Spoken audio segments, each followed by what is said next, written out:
దేవుని పని యవ్వనంలోనే చేయాలి. అందుకే భక్తుల్లో చాలా మందిని గమనిస్తే ఎక్కువ మంది యవ్వన కాలంలోనే, ప్రవక్తల్లో అందరూ యవ్వన కాలంలోనే, అపోస్తలు యవ్వన కాలంలోనే, పౌలు యవ్వన కాలంలోనే, యేసుక్రీస్తు యవ్వన కాలంలోనే, సేవకు వచ్చిన వాళ్ళు.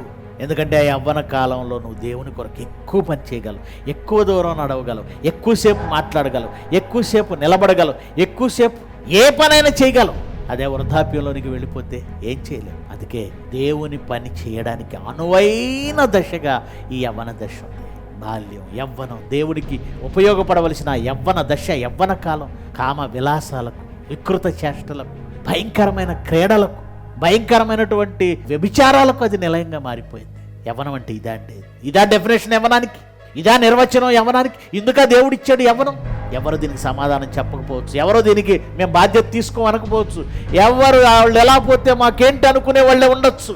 కానీ ఆ యవ్వనం నిర్మించిన వాడు దేవుడు, ఆ బాల్యం ఇచ్చిన వాడు దేవుడు. ఆయన ప్రతి దాని గురించి లెక్క అడుగుతాడు. మారాలి. యవ్వనులుగా ఒకవేళ మీరేమైనా ట్రెండ్ ఫాలో అవుతామని లోకాన్ని ఫాలో అయిపోతున్నారా? ఏదో ఒకరోజు మీ నాశనం తప్పదు. జాగ్రత్తగా ఉండండి. యవ్వన దశ అది ప్రమాదకరమైన దశగా మీరు మార్చారు. దేవుని పనికి ప్రమోదకరమైన దశ అది.